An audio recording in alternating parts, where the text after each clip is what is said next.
오늘 또 기도의 자리로 나오신 성도님들을 주의 이름으로 환영합니다. 오늘 우리에게 주시는 말씀은 마태복음 6장 16절부터 18절 말씀, 마태복음 6장 16절에서 18절 말씀입니다. 함께 봉독하겠습니다.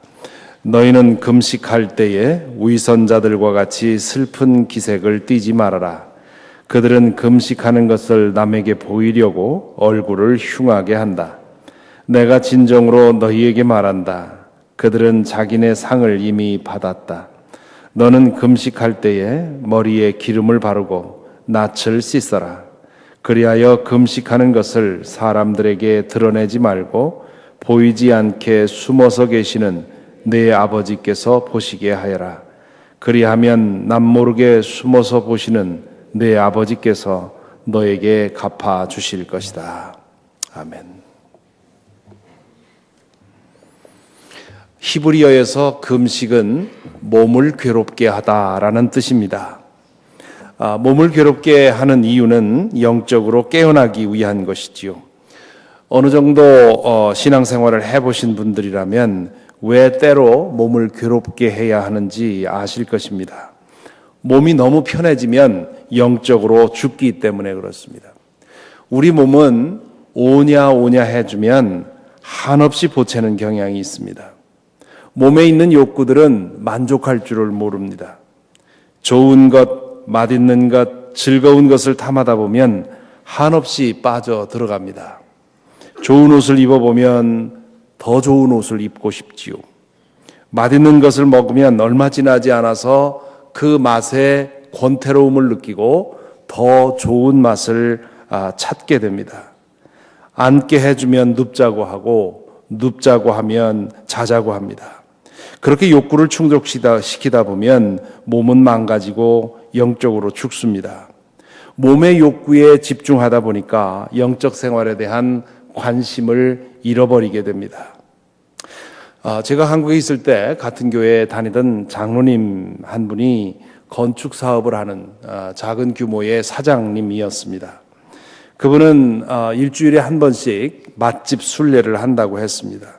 사업을 하면서 알게 된 그 사장들이 일주일에 한 번씩 정해놓은 날에 점심에 유명하다는 집을 찾아다니면서 별미를 맛보고 함께 사우나를 한다, 그런 얘기를 했습니다. 그 이야기를 들으면서 아무리 넉넉하다 하지만 저래도 되는가 하는 생각을 했었는데요.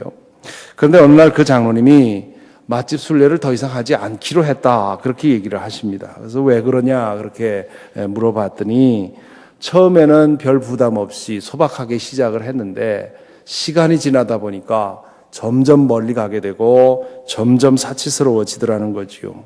어느 순간에 이건 장로로서 내가 죄구나, 그런 생각이 들어서 자기는 그만두었다고 얘기를 하십니다. 우리 욕망이라는 것이 이렇습니다. 그렇다고 해서 몸의 욕망을 철저히 억압하는 것이 옳다고 하는 것은 아닙니다. 그것을 금욕주의라고 부르지요. 인간의 영혼은 선하고 육신은 약하다는 생각 아래서 우리의 선한 영혼이 악한 육신의 감옥에 갇혀 있다고 생각을 하고는 육신을 억압해서 우리의 영혼을 해방시켜야 된다고 그렇게 믿는 것이 금욕주의입니다. 그래서 육신의 모든 욕구를 억압하지요. 2000년 기독교 역사에 금욕주의 운동은 어느 나라에서나 언제나 있었습니다. 하지만 금욕주의는 성경을 잘못 해석하는 것입니다. 성경은 욕망을 정화시키고 절제하라고 했지 억압하라고는 하지 않았습니다. 욕망 자체는 좋은 것이었습니다. 식욕이 없으면 생명을 유지할 수가 없지요. 병을 치료하는 과정에서 제일 어려운 것이 식욕을 잃는 것이라고 하지요. 여기 의사 선생님들 많이 계십니다만은 질병 치료에서 가장 중요한 것은 수술과 약물이 아니라 음식의 섭취라고들 얘기를 하지 않습니까? 이런 그 식욕으로 인해서 우리의 육신의 건강이 유지되는 것이지요. 성취욕이 없으면 나태하고 게으르게 살게 되는 것이지요. 인간으로서의 기본적인 활동은 대부분 우리에게 주어진 욕망에 의해서 이루어지는 것입니다. 문제는 욕망이 죄로 인해서 오염되었다는 것이지요. 그렇기 때문에 욕망을 정화시키고 적절한 상태에서 통제하지 않으면 그러면 이 욕망으로 인해서 우리가 어려움을 당하게 됩니다. 그래서 기독교는 단순한 생활, simple life를 이상으로 삼습니다. 생활의 기본적인 것이 핍절된 상태가 아니라, 그것이 이상이 아니라, 혹은 모든 것이 넘치는 풍족한 상태가 이상이 아니라는 것이지요. 욕망의 위험성을 알고 영적인 삶을 사모하는 사람은 단순함의 비밀 혹은 자족의 비밀을 알아야 한다고 성경은 가르칩니다. 몸의 욕망을 적당한 정도에서 만족시키고 더 큰 것을 위해서 관심을 쏟아야 한다고 말합니다. 금식 혹은 몸을 괴롭게 하는 것은 이런 점에서 중요한 영적인 훈련이었습니다. 몸을 괴롭게 하는 방식 중에 가장 쉬운 것, 그리고 가장 우리에게 자주 할 수 있는 것이 금식이지요. 하루 혹은 어느 정도의 기간을 정해서 음식을 먹지 않는 것입니다. 그렇게 함으로써 몸의 욕망은 길들여지고 영적으로 깨어나게 되지요. 하지만 음식을 끊는 것 외에도 우리의 몸을 괴롭게 할 수 있는 다른 방법은 여러 가지가 있습니다. 정해진 동안 내가 탐닉해 있는 것들을 끊어봄으로써 내 몸을 괴롭게 하고 내가 육신적인 욕망에 얼마나 물들어 있는지를 깨닫고, 그리고는 영적인 욕망을 키우는, 영적인 열망을 키우는 그런 일을 할 수가 있습니다. 커피를 끊을 수도 있고 오락을 끊을 수도 있고요, 혹은 육식을 끊을 수도 있고, 혹은 젊은이들 같은 경우에는 SNS를 끊을 수도 있습니다. 자신이 깊이 빠져 있는 것, 그래서 많은 시간과 에너지와 관심을 허비하게 만드는 것이 없는지 그것들을 돌아보고 그 중에 하나를 일정 기간 끊음으로써 그것에 대한 그 통제력을 다시 회복하는 것, 그것이 우리 이 금식의 또 다른 유익이라고 할 수 있습니다. 금식은 늘 기도와 함께 가야 합니다. 몸을 괴롭게 하는 이유는 영적으로 깨어나기 위한 것이지요. 기도 없이 몸만 괴롭게 하는 것만으로도 어느 정도 유익은 얻을 수 있지만 자신의 시간과 정력을 빼앗았던 일을 끊음으로써 생긴 시간과 노력을, 시간과 힘을 기도에 투자한다면 더 큰 유익을 얻을 수 있습니다. 예수님 당시의 유대인들은 월요일과 목요일에 주로 금식을 했습니다. 유대인들의 금식은 저녁 식사부터 시작해서 그 다음날 점심 식사까지 끊는, 세 끼를 끊는 그런 그 금식이었습니다. 하루의 시작을 저녁으로부터 시작했기 때문에 그렇습니다. 또한 특별한 절기에 금식을 했습니다. 대속죄일에 금식했고 또 새해 첫날에도 금식을 했습니다. 뿐만 아니라 개인적으로 사유가 있을 때, 어떤 문제가 있을 때 금식하며 기도했습니다. 금식 자체가 쉽지 않은 것이었기 때문에 정기적으로 금식을 하는 유대 사람들은 유대 교인들 사이에 높이 존경을 받았습니다. 월요일과 그 목요일에 정기적으로 금식하는 사람들, 유대 교인들이라고 해서 다 그렇게 하는 것은 아니었고요. 유대 교인들 가운데 특별히 신앙이 좋은, 특별히 율법학자들과 바리새파 사람들이 그렇게 그 금식을 하게 되었습니다.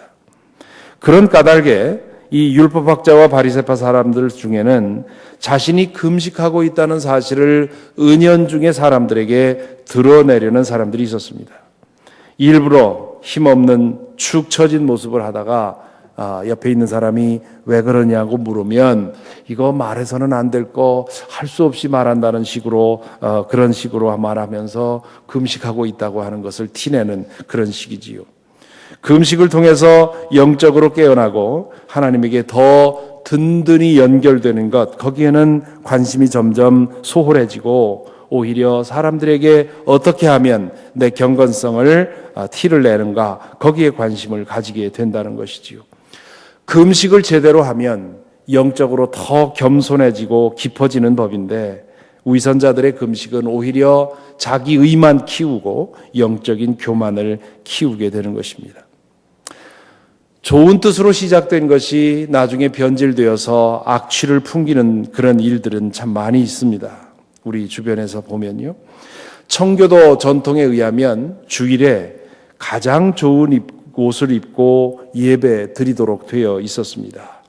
하나님 앞에 가는 것이므로, 하나님께 예배 드리는 것이므로 우리가 가진 옷 중에 가장 좋은 옷을 입어야 된다고 그렇게 가르쳤지요. 그것이 뜻은 맞는 얘기지요. 아마 여기 계신 분들 중에 70세 이상 되신 분들, 어릴 때부터 교회 다니신 분들은 어릴 때 그런 식으로 교육을 받은 것을 기억을 하실 것입니다. 그런데 뜻은 좋았지만 그것이 얼마 지나지 않아서 변질되게 되지요. 그래서 주일이면 서로 옷 자랑하는 그런 경연대회가 벌어지는, 그래서 과거에 미국 교회 1950년대 이전만 하더라도 미국 교회 예배는 말 그대로 여성들의 그 패션쇼와 같은 그런 경향이 많았습니다. 그러한 경향에 의해서 때문에 염증을 느낀 젊은 세대가 이 캐주얼을 입고 예배드리는 그런 혁명을 일으켰지요. 지금은 캐주얼하게 와서 예배드리는 거 아무렇지 않게 생각이 되지만 과거에 그것은 어마어마한 혁명이었습니다.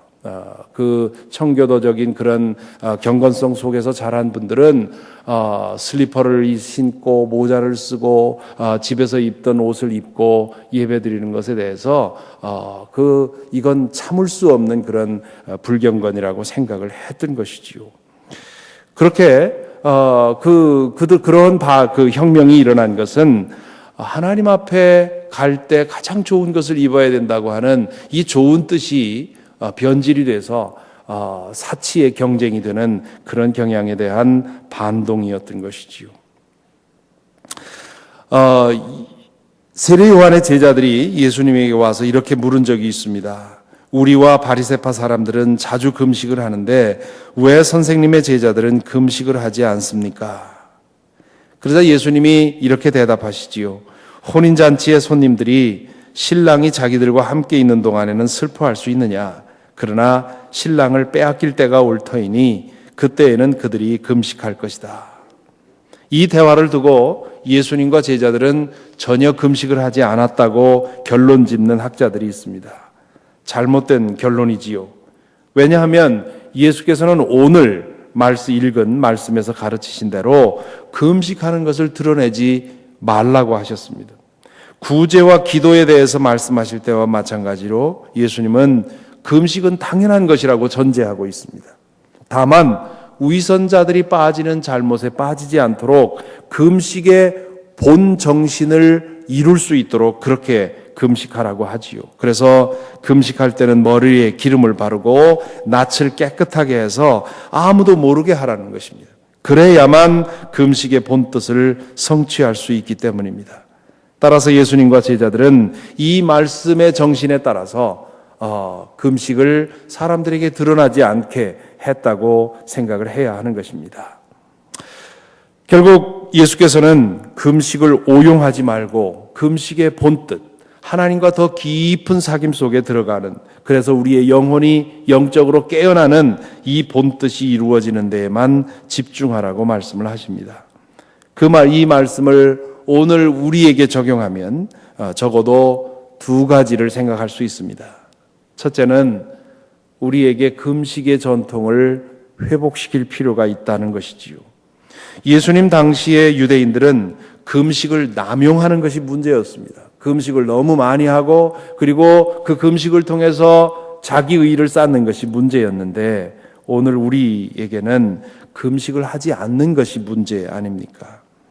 우리는 교회적으로 이 사순절 마지막 주간 고난주간을 정해서 그때 금식한 그 돈을 모아서 제3세계 어린이들에게 음식을 전하는 그런 일을 작년부터 해왔습니다. 이제 2주 후면 우리 다시 한번 하게 될 텐데요. 그 고난주간은 금식하기에 가장 좋은 기간입니다. 그러나 그 정도 1년에 한 번 그렇게 하는 것으로 만족해서는 안 될 것입니다. 또한 교회에서 하라는 대로 하는 것보다는 나 자신이 정해놓고 정기적으로 그것이 한 달에 한 번이든 일주일에 한 번이든 금식할 필요가 있습니다. 우리처럼 물질적으로 풍요로운 환경에서는 더욱더 그렇습니다.